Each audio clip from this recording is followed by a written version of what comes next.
Could you, while we start, could you tell me a little bit about like your academic journey and what brought you to where you are right now as a doctoral candidate and also as a visiting instructor in gender, sexuality, and women's studies? Absolutely. So I started off at Westminster Choir College for my undergraduate in voice performance, and really enjoyed that. Also, I just grew up listening to lots of classical music as well as lots of rap and hip hop and indie and jazz. So it's just been something that I've always loved. I remember writing a paper that really sort of crystallized my interest for me.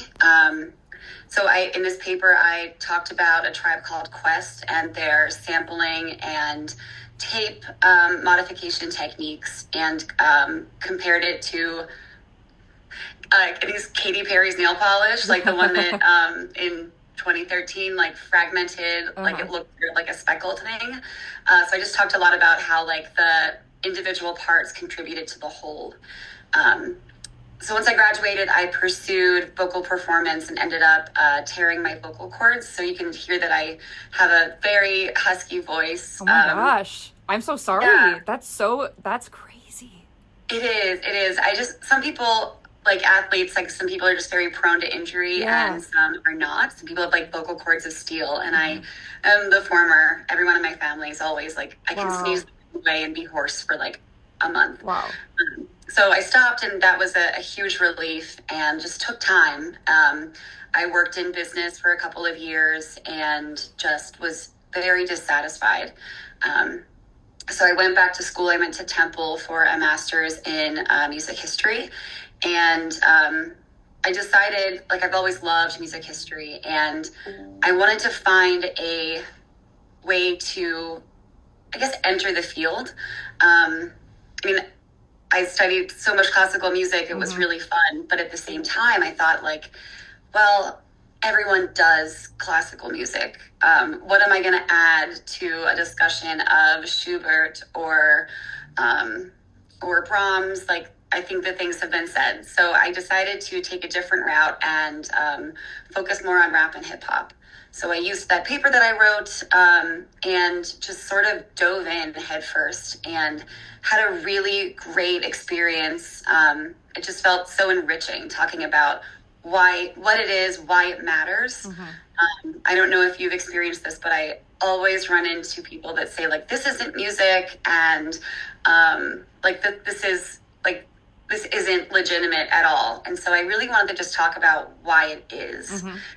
Many of the same techniques have been used throughout classical music and throughout history. So that was a really great experience and a lot of fun. And I applied to PhD programs after that and decided to go to the University of Pittsburgh, where I've continued. And I just sort of ended up focusing more and more on feminism and rap and hip hop.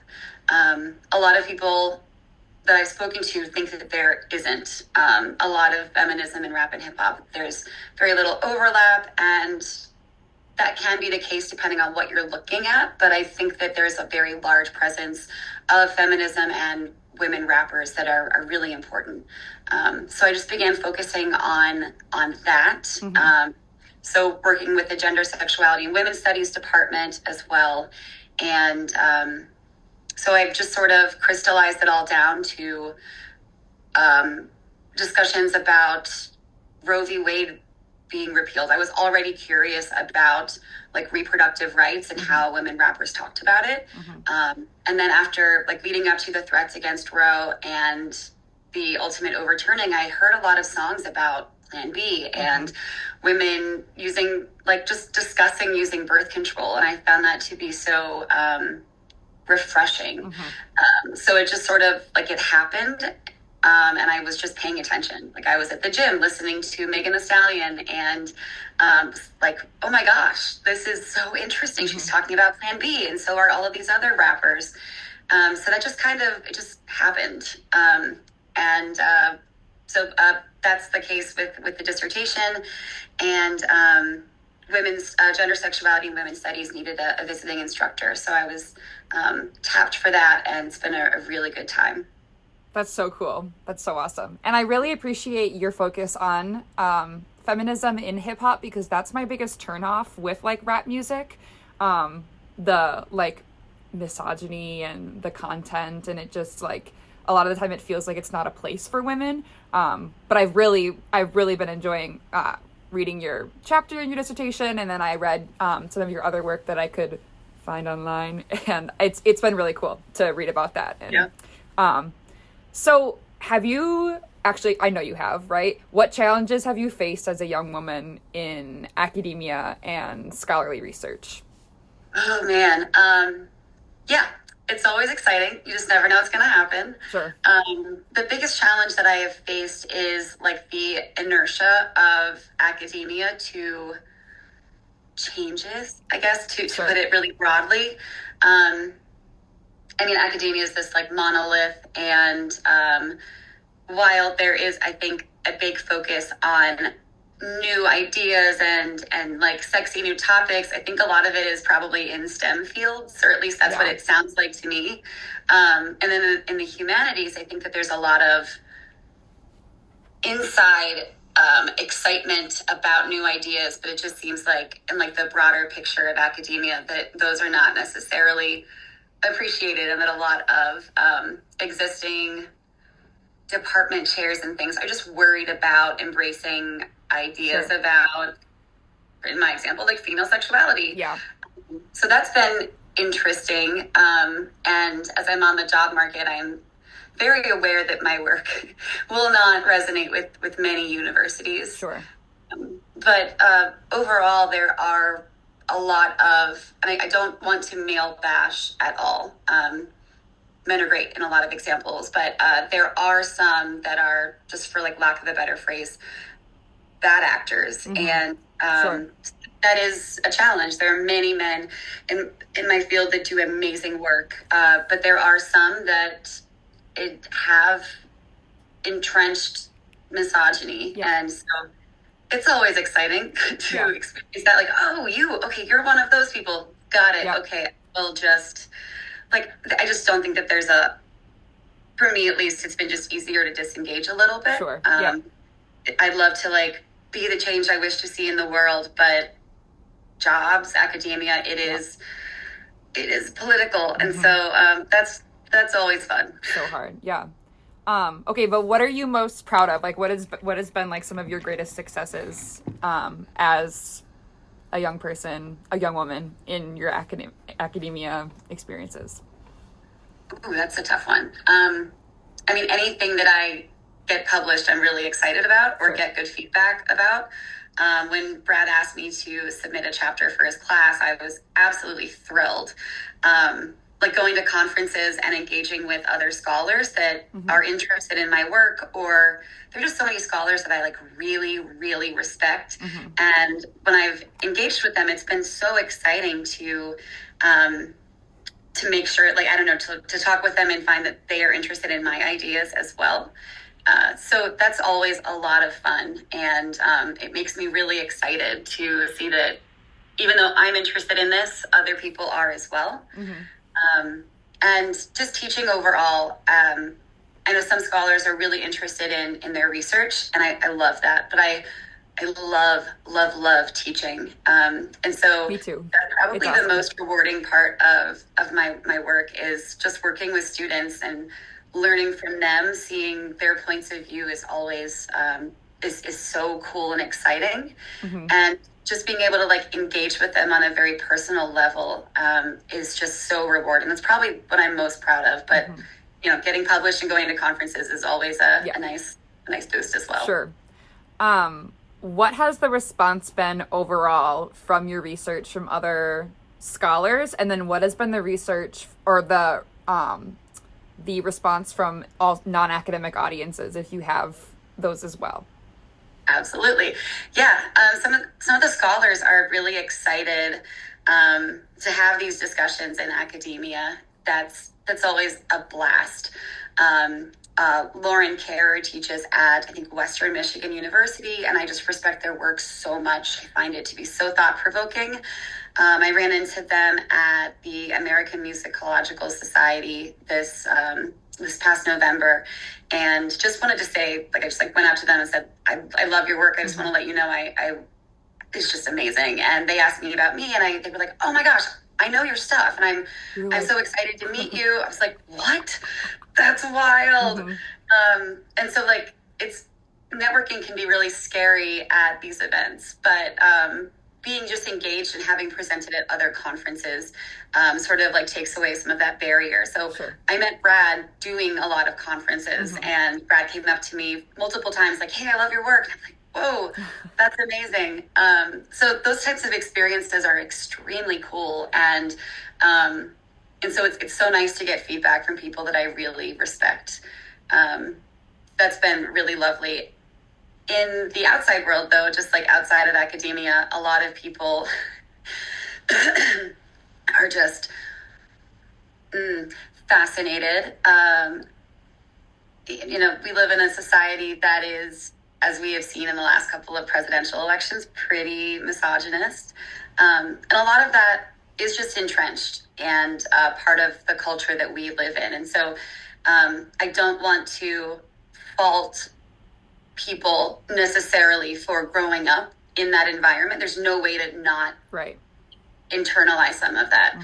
But I do think it is people's fault if they don't try to challenge that. So when I get really weird feedback from someone, I just sort of try to brush it off like they just don't have the experiences that I have. I hope that they work on that, but like, what are you going to do? So I just try not to take it to heart, but lots of people are like I was interacting with a peripheral family member and heard him joking about like rap, and he was just saying like the same word over and over again, like, look, I can rap. You're like, okay, no, whatever, man, that's fine. I'm not even gonna try.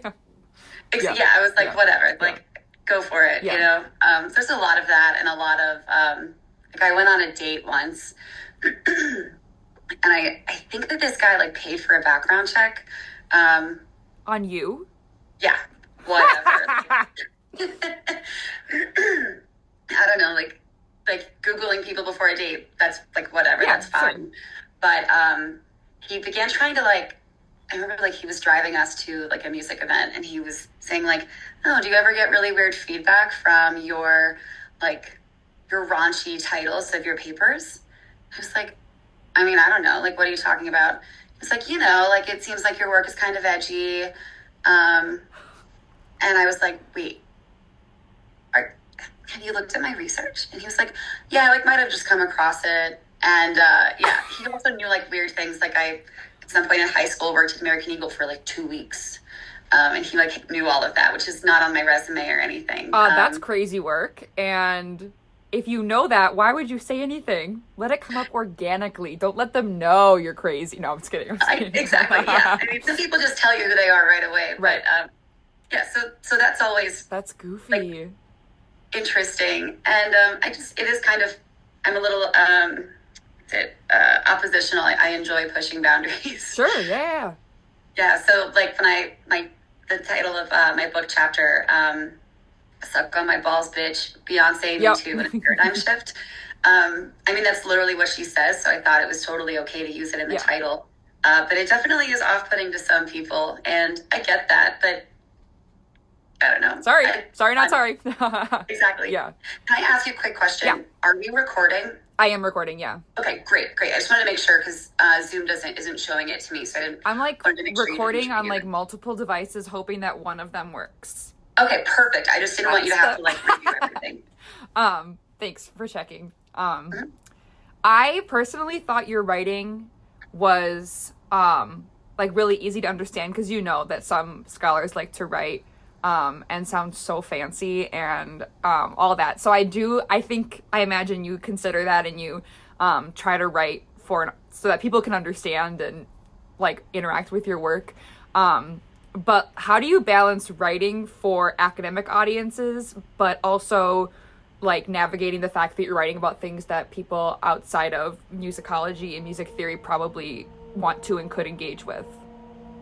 Yeah, it's a challenge. I think there is a push in academia to have really dense work. I like to joke that like it's so people can't understand it, and then like they're just like, wow, okay, like cool, good for you. Just like take it as it is. I don't enjoy that.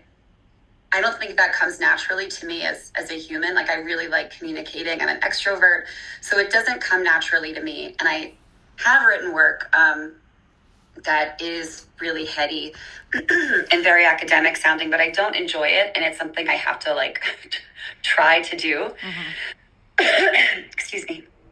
And I have some colleagues that also work on rap and hip hop, and I find reading their work to be a challenge. And I like respect. I just don't do that. But I had a meeting. Pitt brings in visiting scholars and enable students to have meetings with them and just talk and learn from them. And so Shauna Redmond came, and I didn't really have any questions for her. I just wanted to talk about just chat. Sure. And so I described what I was working on and said, like, you know, what kind of advice could you give me about this? And she said, your work is something that is not like limited to an academic sphere. Right. And I would love to see you therefore make it accessible to people that aren't academics. She said, like, I would love it if your work could be read by any hip hop fan as opposed to just academic hip hop fans. So I really kept that in mind, and then therefore like tried not to succumb to the pressure to have really academic sounding work. Yeah, right. Yeah. For what? Yeah. Yeah. So I read your article about Me Too, and how long ago did you write that? Like, not too long ago, a couple years? The one on Beyonce, or man, I wrote that as part of my master's thesis, so I think I wrote it in 2019. Okay, so 5-ish years. Do you think that movement, now looking 5 years down the road, has made a noticeable difference at all in power dynamics within the realm of rap and women rapping, or do you think it remains largely unchanged? I'd say a little bit of both. I've been waiting and hoping for a Me Too type reckoning in rap and hip hop. And obviously R. Kelly was one of the first, but it wasn't happening at a rate that I thought, like, I was like, it has to be here. And I just think that people aren't speaking up.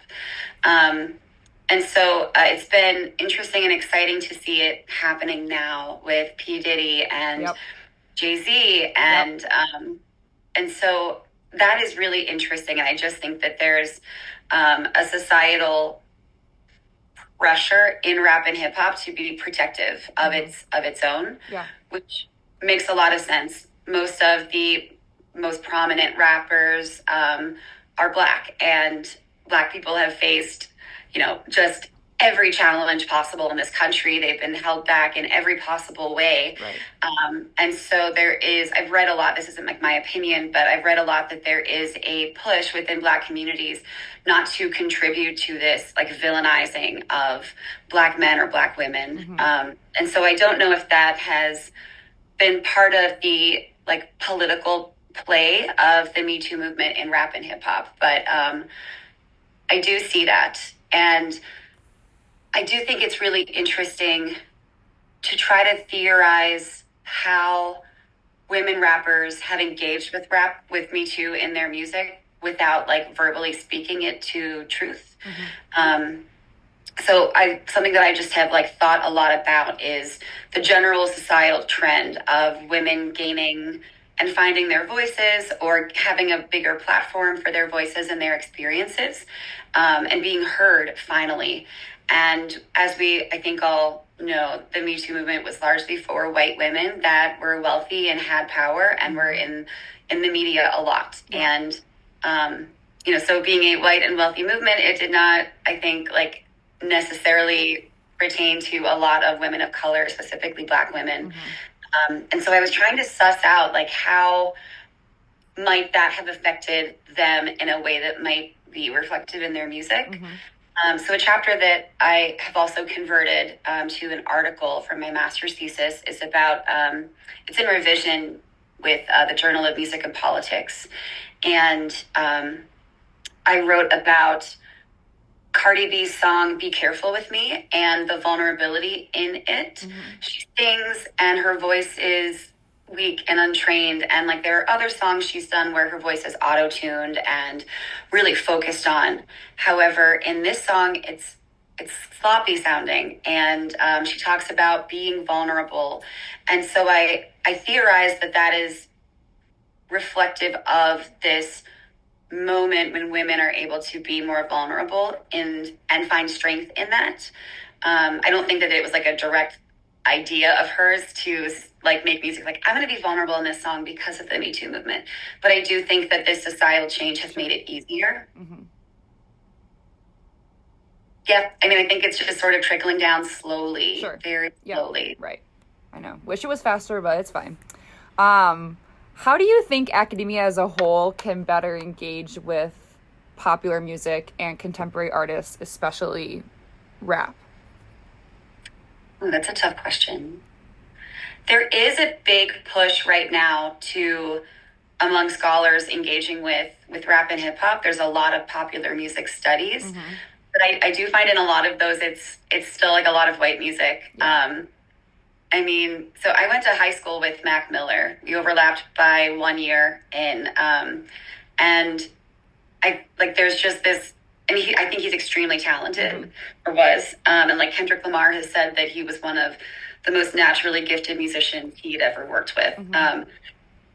But there are a lot of really amazing naturally gifted musicians that are Black rappers, not white rappers. Right. And I don't think that they're getting the attention and the praise that they deserve. Sure. So I think that, like, I would like to think that my work sort of pushes the boundaries and tries to reflect social change. But I think that courses that engage more with that are really important. So I have made a syllabus, though I haven't taught it yet, for like women and feminism in rap. Mm-hmm. So I think that if schools are more comfortable doing that, I think that can really make it more accessible and normalize how fantastic it is. Sure. But it is a tough topic to talk about. I think from like a perspective of academic institutions. So I think that there's just a lot of inertia against that. But the more, like, I've read many scholars who have taught like one class on like rap and hip hop. And in each example, the classes have filled up and there's been a large wait list. So there is interest mm-hmm. in it. Just the universities need to reflect that.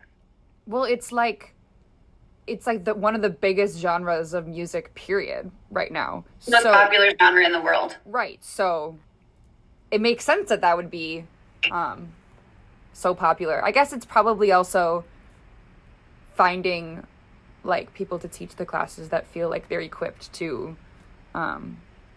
navigate that music itself. But yeah. Yep. And then there's a problem in academia of focusing only on white society, yeah. The Western world writ large. Mm-hmm. I mean, it's in every aspect. If you're looking at literature, I mean, there's, I think this tacit understanding that when we talk about literature, it's white literature, right. As opposed to we have to label Black literature because no one's talking about it as much as it should be. Mm-hmm. And so I think that is in literally every aspect of academia. Music is part of it. You know, we teach classes, like the core classes in music departments are like Western art music, and it's more normal to talk about global music now, but there isn't this focus on current music trends. Mm-hmm. And I do think that part of that is because many of the greatest musicians of our time right now and like historically are Black musicians. Mm-hmm.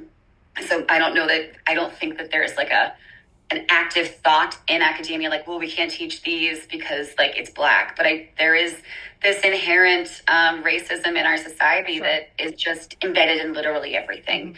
Mm-hmm. Yep. So I think that it's just really reflected in what courses are offered. Sure.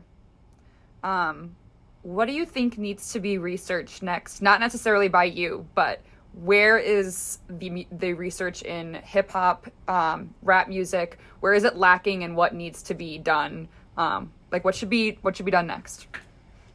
So I'm working on my next chapter, and it's tough there's a lot. I don't know if you talk a lot about like timbre. I mean, in my undergrad, we talked about timbre like nonstop.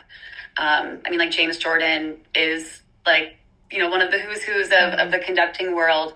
And we always talked about timbre, but in terms of popular music, there isn't much of a discussion just about sounds themselves. And so I'm writing this chapter right now, and it's just so challenging to talk about like voice studies in popular music, because we examine timbre and sound from very like discipline specific places. There's the science of it. There's the racial categories of it. There is a lot of focus on like opera, but Nina Sun-Eitzheim has worked a lot on trying to unify all of that together, that it shouldn't just be discipline specific, but it could encompass all of it. So I'm trying to wrap my head around that, because we've all been taught that it is discipline specific. Yeah. So I find that to be a really interesting thought experiment. And I think that is going to become more and more prominent. And it's tough to be at like the tip of the spear on that one, because I'm like this is just so tough to talk about. Sometimes I just feel completely frozen when trying to analyze and talk about this thing that just really hasn't been done much. So I would love to see more just sound studies about timbre. I mean, a lot of other, like, you know, rap and hip hop it's spoken, but we speak on pitch. You know, when Kendrick Lamar is rapping, he's rapping on a pitch. Right. I am speaking on a pitch. You know, we can speak in monotone, always on the same pitch, just like this. But rappers are doing that. Like, so there is, I think, very little discussion about, like, oh, it's spoken, it's rapped, but it's not. I mean, you know, Cardi B is rapping on a pitch.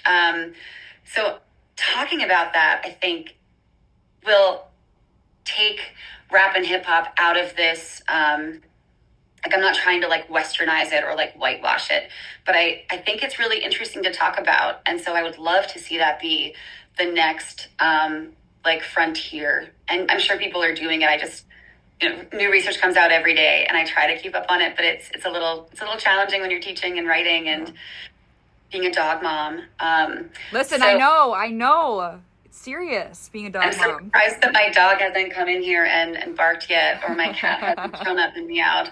But I'm excited to see that. And I am just obsessed with Kendrick Lamar's work. I am. He's a genius. He's a genius.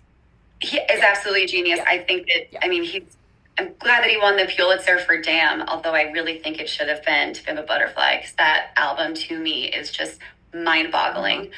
But other rappers that are sort of not quite as mainstream, like Isaiah Rashad and Earl Sweatshirt, there are so many rappers that are just a little bit less mainstream, and I just think they're absolutely brilliant. So I would love a next work of mine, like after I finish this dissertation, to examine their work more specifically. And I think that their sounds, just the timbre of their voices is amazing. And I think that there's so much to unpack there. So I would love to see more of that type of thing being researched. And, you know, I am writing about really famous pop stars, Beyonce, Cardi B, Nicki Minaj, all of them. But there's so much to unpack in more nascent stars. Like, I've been really listening to a lot of Doechii right now and love her. I want to see us talk about the little fish as well as like the bigger fish. Okay. Yeah, totally. Okay, so how do you navigate researching artists who have some like sketchy backgrounds, or I'm thinking like especially a lot of men in the sphere of hip hop and rap, and how some of them really perpetuate violence and misogyny, and how do you navigate like interacting with their music and not being like totally tunnel visioned by like the choices they've made outside of their music? You know, like Chris Brown, you know, that's just an example, I know, like, for sure, but they're a part of the culture and they're a part of the sphere of the music and they contribute to it. But like, how how do we navigate that? That's a really great question. And I wish that it was talked about more. I think a lot of this has to do with societal racism, because a lot of men in other spheres that are white do the exact same thing. Yeah. And there's just so much of it everywhere, and it isn't talked about in the same way. I mean, there's still this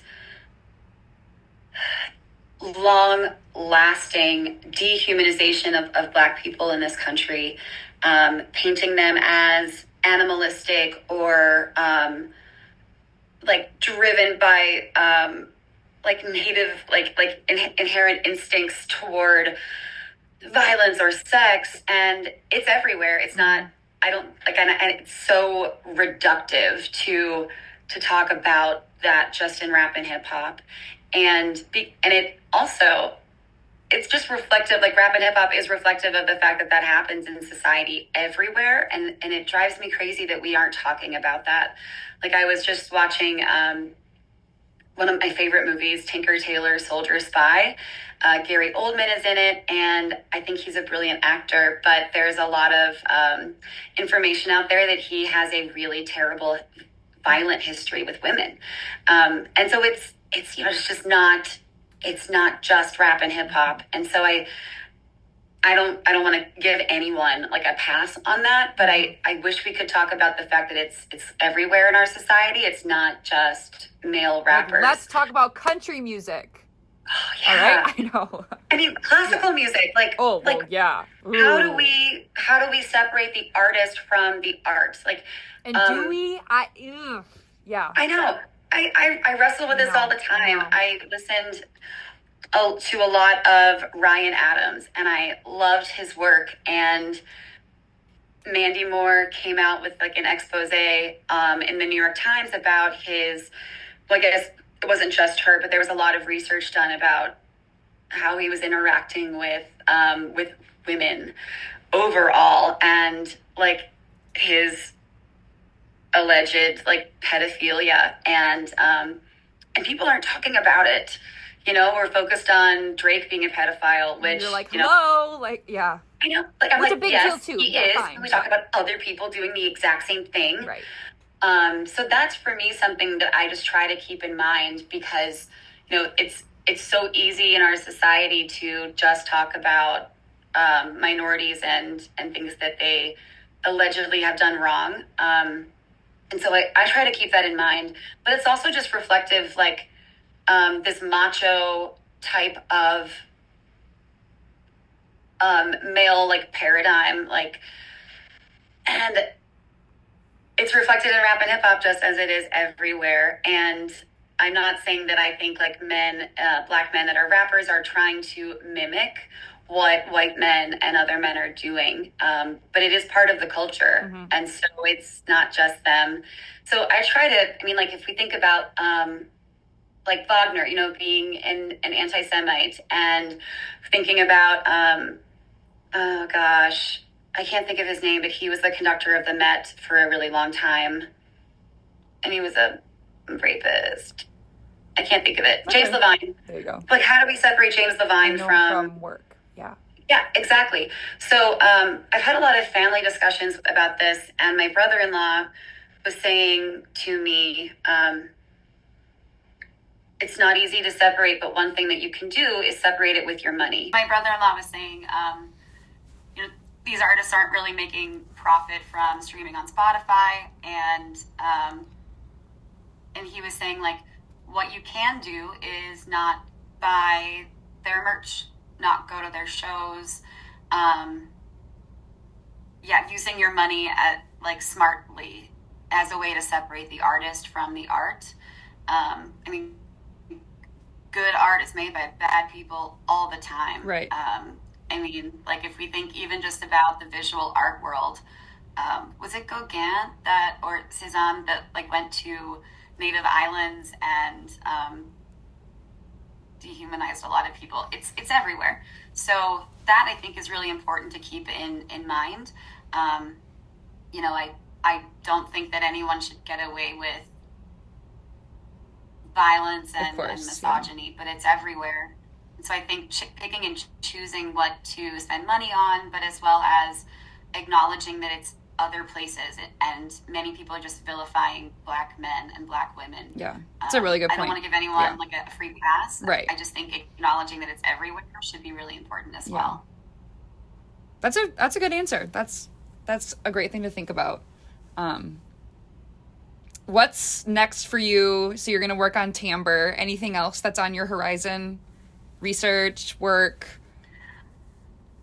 Yeah, so finishing that chapter, finishing the dissertation overall, is my next step. But joining the job market, seeing who's willing to take on a scholar that writes about sucking on my balls, bitch.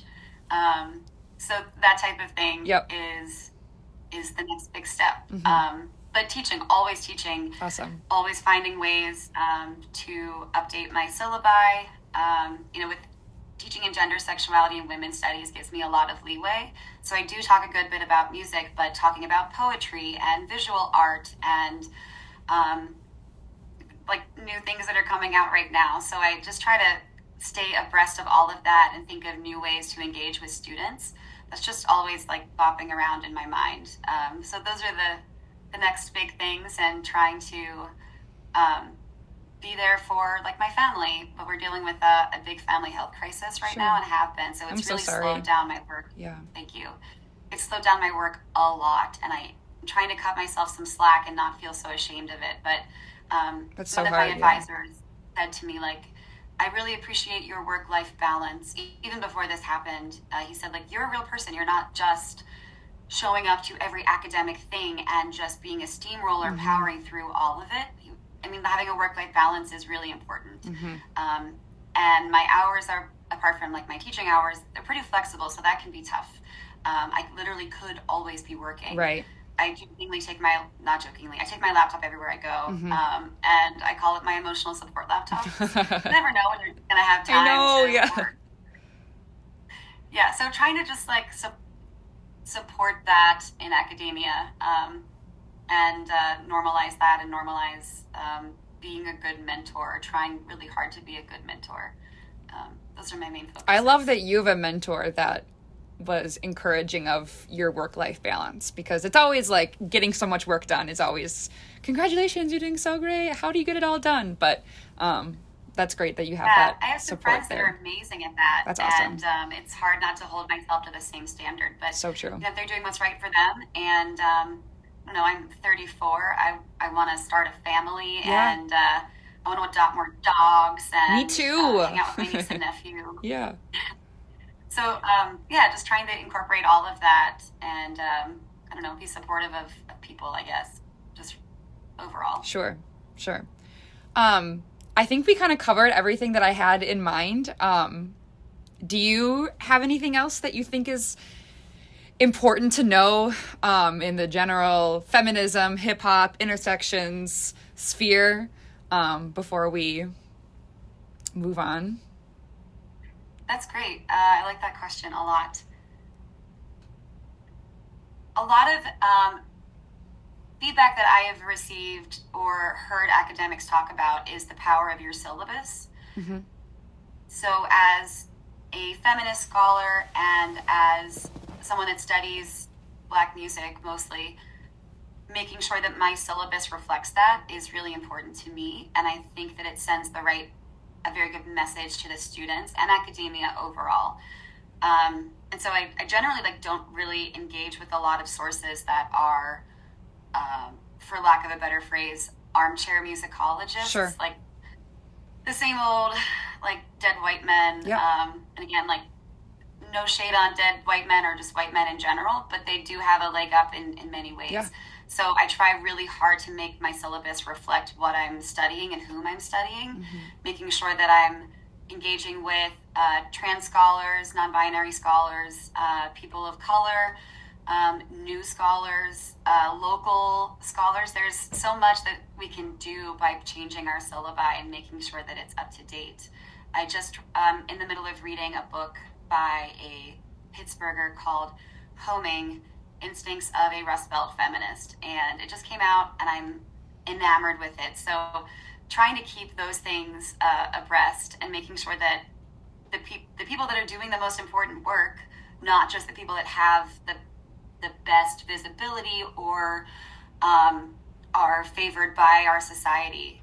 I think that that's probably the most important thing. And I would love for other people to think about that, because the people that are getting the most visibility are great for them, but there are a lot of people that aren't getting visibility because of what they look like, because of where their family's from or their socioeconomic background, literally, any aspects of our lives. So finding those sources, pushing away from just the main sources that people are engaging with is incredibly important. And I just want to emphasize that. I mean, I am a cisgendered heterosexual white lady, so I know things are a lot easier for me than most people, but I didn't choose these things, so using my privilege to forefront other people. I don't really care to be like, I don't really want to be like a big name or anything. I really care about teaching, and so I don't want to be at the forefront like, I'm doing this and this is the right thing to do,